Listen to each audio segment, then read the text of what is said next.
excited. Okay, and we are live. Yay. Yay!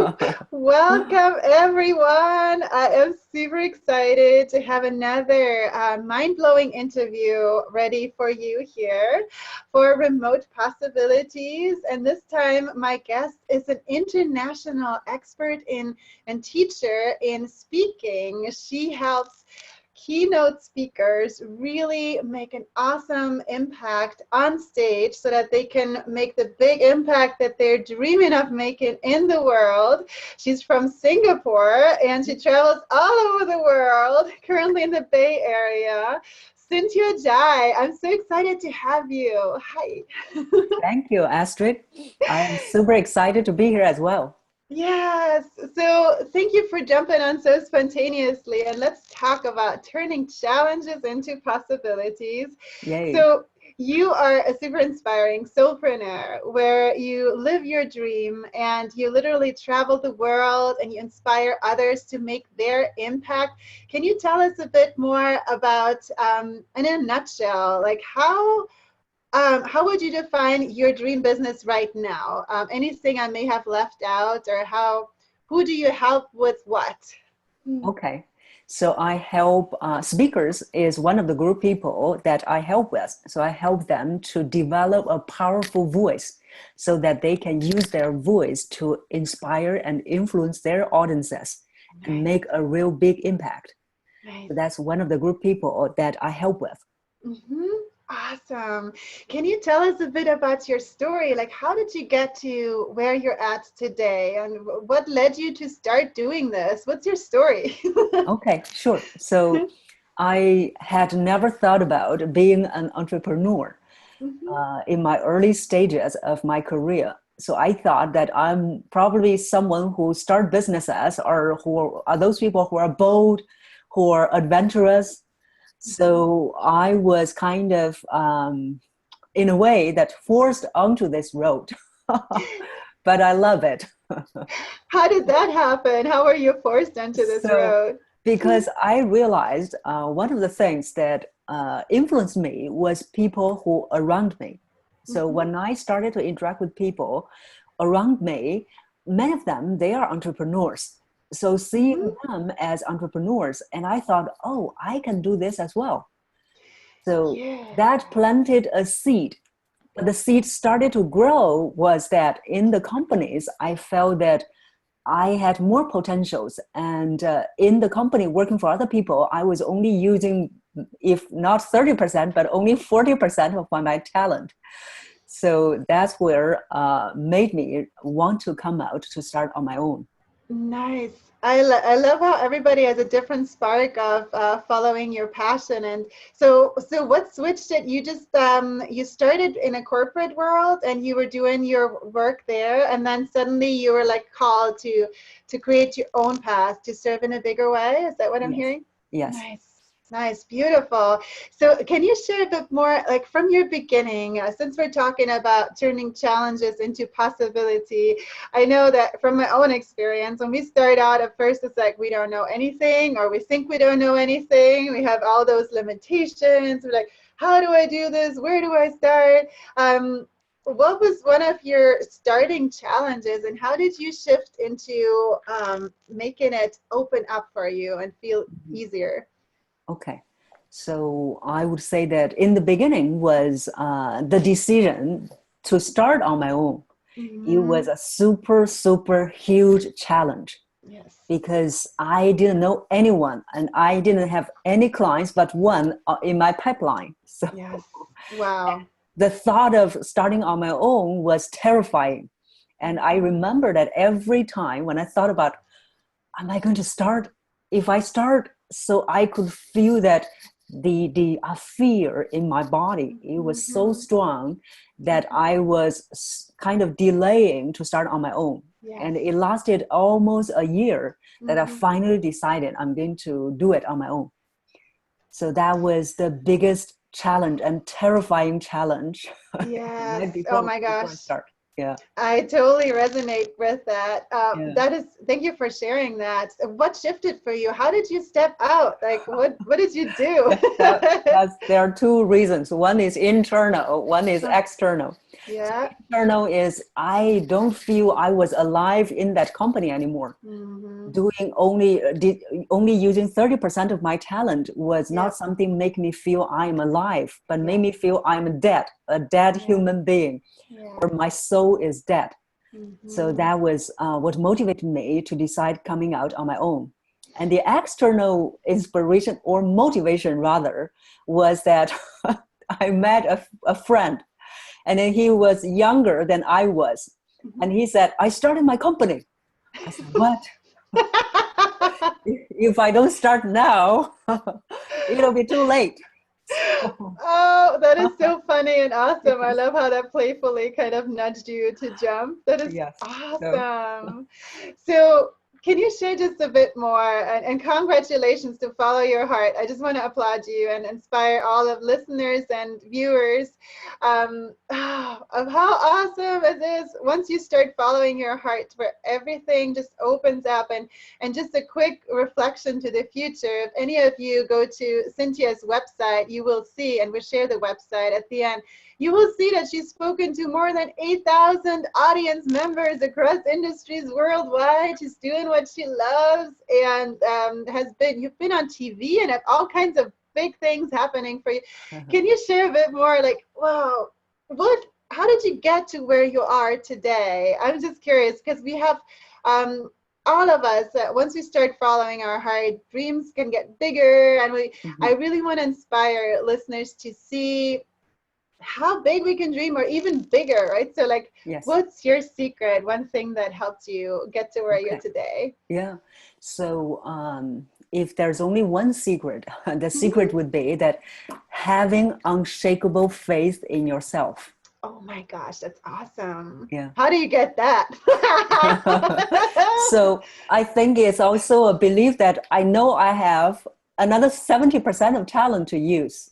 And that was something that made me realize that I can do more. I can achieve more. I can do better than where I am now. So that was one thing that made me have faith in myself.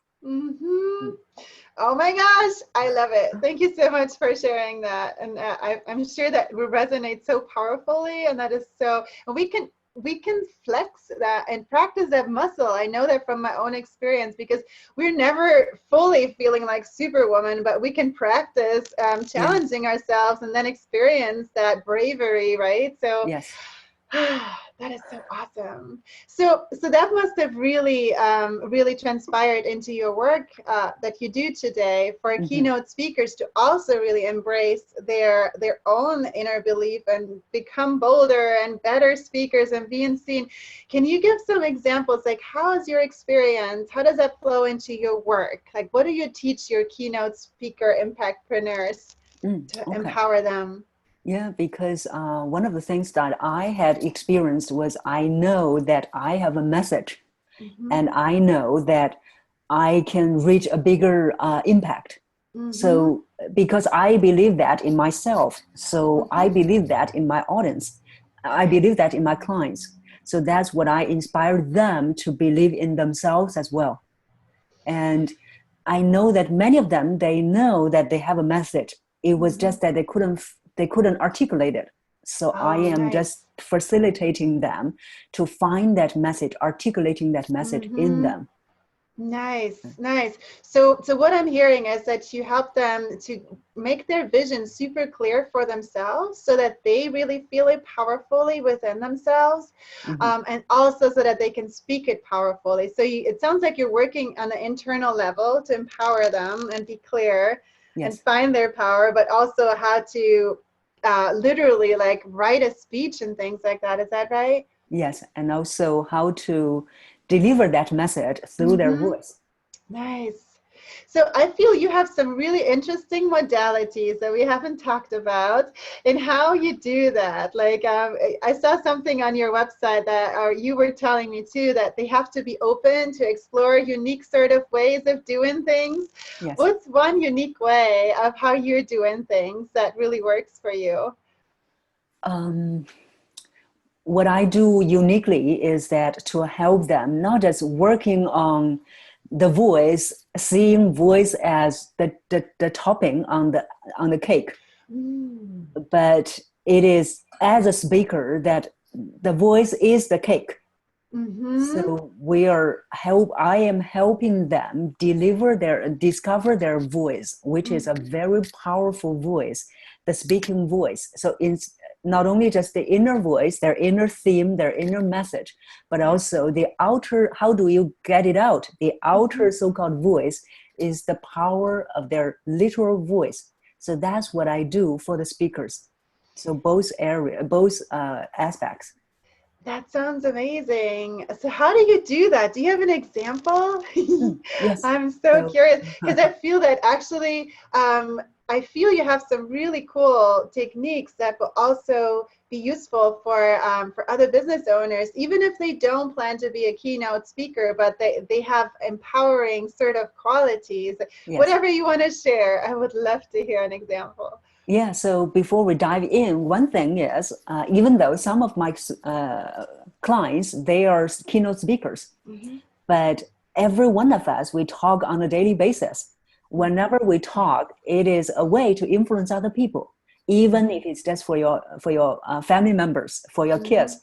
So we always use our voice to influence other people. And so what I help them do is I give you an example, like some of my clients, they came to me, they said, I want to sound like Morgan Freeman. That's funny. So you see that Morgan Freeman, he already has his inner voice, but the outer voice, which is the tool of the speaking voice. And that's what most people want as well. And that's what I help them develop as well, which is we are developing a voice that's very credible. Like Morgan Freeman's voice, that's very authoritative. At the same time, it's very pleasant, it's very relaxed. So as a speaker, if you can have a voice that shares the quality of Morgan Freeman's voice, so we don't need to become him, but we have the quality of his voice, we can make a stronger impact. I love that. And you know, this ties into my background in branding and brand magic. It sounds almost like you're helping them really come across as the awesome person that they are in a warm yet powerful way so that it really connects with their audience. And what I'm hearing too is that there's a lot of possibility, it sounds like, in shaping your voice.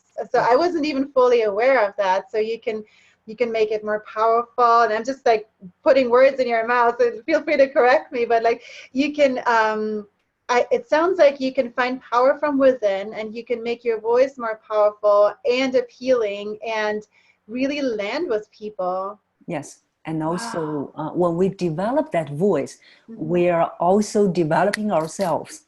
So many of my clients, once they developed the best voice in them, one is they feel very good about themselves. So that's where their confidence was increased. The other one is that they will feel more authentic because that voice is not something that we adopt. It's something that's already within us. There is huge potential in our speaking voice. So that's where we are developing them. Another branding thing, parallel. I love it. You really help them shine their authenticity in a unique way and just like amplify their own powerful selves. Oh my gosh, you're so needed on this planet, lady. I'm so excited that you're sharing your gift. How awesome. So let's just go a bit further into your expertise. I feel this is such a powerful place, how you help people access their power and turn any challenge into possibility. Is there something that comes to your mind, like any sort of small exercise anybody could play with that may give them access to their own power or feel it somehow? Yeah. So one of the things that's very easy to do, and most people didn't see the importance and the effectiveness on this exercise. So this is something exercise that you can do anytime when you feel stressed, when you feel tense, or before you go onto the stage, before you get on an important meeting over the phone. So this exercise is sigh. Oh, nice. Yes. So just to make a sigh. So yes. the reason that it works is because speaking, using the voice, projecting the voice does not need a lot of effort. So the effort you use is as much as you sigh. So that really? help. Yes. Wow. So sighing help you break the pattern of, oh my God, now I'm going to speak. Let me prepare. But it's not by you prepare harder. It's by you get more relaxed. So the more relaxed you are, the better voice you will have. That is amazing. And that makes me see a parallel to quantum manifesting. Yes, they are connected. Yes, that is so interesting. So really like relaxing into your true selves, which gets you out of the difficult, heavy sort of mode. I'm just like saying the viewpoint from quantum right now, Yes. which I'm noticing like we have to find what I call the sparkle frequency, is like where we feel really aligned and powerful and calm and connected to our intuition and just lit up from the inside. It sounds like you're helping them experience exactly that. And that also it really gives you the powerful voice. Oh, I love that. Yeah. That is, oh my gosh, I just like had to have a quiet moment to let that sink in. That is super powerful. Thank you. And I know from my own experience, and maybe you can elaborate, as we just did that, the sigh, it actually makes you feel good in your body. Like, can you give a bit background information, like why this is so powerful? Yeah, because one is that you are sighing out the tension. So most of the times that when we are stressed, when we're nervous, when we are tensed up, we're actually not breathing out. We are accumulating a lot of tension by holding the breath. So when we let the breath go, we are letting out the tension. Nice. Yes, and also it affects like the nerves somehow. Like it instantly just feels good in your chest. I love that. Yes. That super simple, like easy access. Yeah. Yay! Thank you for sharing that. Sure. I have a side question to listeners. Like if they listen to you right now and they are like, oh my gosh, I want to work with Cynthia. Like I need that. You know, like you mentioned that you work with impactpreneurs and keynote speakers and executives who have big goals and stuff. Do you also take private clients who are just really on a mission, but they to get their voice out there, but they may still be in a smaller playground and maybe just for their own empowerment? Or who are your dream clients? Can you say more? Yes. So I work with clients, you can say about 3 groups. So the first group we mentioned earlier on, which was the speakers. So they use their voice to speak to audiences and making an impact. And the second group, they are executives. So they are leading a team all the time. They need to speak all the time. So they want to sound authoritative. They want to be respected. So that's the second group. Well, the third group are for professionals, whoever want to develop a powerful voice to be heard. Yes. For example, in meetings, if they're too soft, the voice is too soft, they're not being heard. Nice. Or they don't know when to express their opinions. So those are the group of people that I help with as well. Oh my, where were you when I was a teenager and nobody listened to me? This is so powerful to find your power so you can actually speak your truth and follow your heart, because we do need a voice to do that, not just with our clients, but with everything, right? Yes. Yeah. Because a lot of my clients, they are in meetings, just in discussions, random discussions. So they felt that they are not heard. Yeah. And they want to, they also want to stand in their own truth. Yes. That is so powerful. I love it. I love it.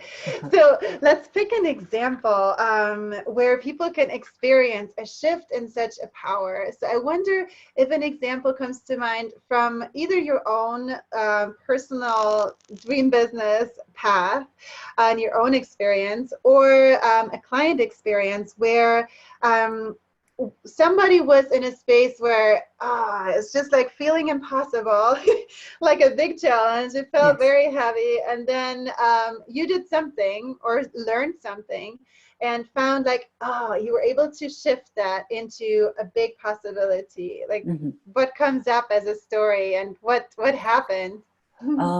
I think for the third group of people that I help with, just now we're talking Mm-hmm. about developing the powerful voice to be heard. Mm-hmm. It was actually also what I had been through before I started. So when I was just joining the workforce, Yeah. I was very shy, and also as a new graduate. So I wasn't sure that whether my voice would be heard. And every Yeah. time in meetings, I would just wait for my turn. But of course, my turn never came. Mm-hmm. So, and then my boss who hired me, she said, I thought that you were very capable, but I never saw you speak in meetings. Uh-huh. So that's what made me realize to be seen, to believe is to see is to believe. So no one sees me. Of course, they won't believe that I'm capable. So Yes. that's where that quote, to see is to believe, to see is to believe. That's what Mm-hmm. made me shift. And so after, and the other thing that made me shift was I realized that because as an Asian, I was taught to be humble, to Oh, not, wow. Mm-hmm. yeah, to be not jumping in while other Yes. people are talking. Yeah. So I thought that if I'm just jumping in, I am interrupting other people, Mm-hmm. or I am rude. Mm-hmm. So what made me shift was that I realized it was not that I'm trying to jump in, trying to just express myself to be heard. That is not enough. My goal was to contribute. So Oh, that's a nice yes. reframe. I like So it. my goal was to contribute to the group discussion instead of thinking about, okay, now it's my turn, now it's my turn, next is my turn. Then you're not really helping the entire group. So that's also what shifted me. So those two things Yes. made is also two of the things that I help my clients with who felt Mhm. that they were not being heard. Yes. How powerful is that? That is so cool. I just noticed and noted down as you were saying that it's not interrupting, it's contributing. Mm, yes. That it's funny because I come from Switzerland, and I also grew up with a mindset where you have society conditioning of you have to be kind of humble, and you can't actually, yeah, don't go on stage because you may appear stuck up or whatever. You get it in your head. There's all kinds of things that like Yeah. play small conditioning. So Yes. yeah, I am actually playing with stepping out of that more as well. So that is super powerful. So Mm-hmm. yeah, awesome. Thank you for sharing that story. So, Sure. I wonder if there's a recent example, if you think in your journey, because you're a soulpreneur and you craft your own dream business, and you jet set around the world, you're currently in San Francisco and all those things. Um, if you were to talk with your younger self, from this viewpoint where you're at now, to a place where you were just starting out, what would you tell yourself? So one thing I'm going to tell myself was, don't believe in those motivational speeches. Oh, that's so funny. Because the other thing that motivated me to start on my own was I listened to one motivational speech. So in that speech, the speaker was saying, this was the difficulty I experienced. After I overcome this difficulty, everything was smooth. Oh, yeah, that's an illusion, That right? was not the case. Nice. So I thought that once I decide to start getting some skills, everything will be smooth, but Yeah, that's not it. So yeah, is being an entrepreneur is a bumpy road, up and yeah, downs. So I yeah. wasn't prepared. When I was going up, I thought I'm going to just keep going up, but actually going up, and then there was down times. Yeah. When there was down times, and then there were many down times, I thought, oh my God, maybe I was not cut to be an entrepreneur. Yeah. But I didn't know that that was how being an entrepreneur is like. Yeah. That is maybe how life is like as well. So I would tell myself, be prepared. There will be up and downs, but don't give up, because that's how it's like. Nice. And you are going to make it through. So I'm curious. I love that. Thank you for sharing that. With the encouragement with it. So I'm curious, what superpowers did you discover as you were in those downtimes? Because I know all of the downtimes give us something that we can carry forward, we learn, or collect. I call it collecting sparkles, because we find like new gems, learnings, or integrate something, or just become stronger somehow if we allow it, right? So what did you discover that stands out to you? I discovered that I never knew that I could, there was so much, even more potential in me. So because every time when I hit a low point, that I realized that's where I need to become even stronger. And so in those lower times that I realized, oh my God, I didn't even know I can even get through this. Once I got through, I thought, oh my God, now I become even stronger.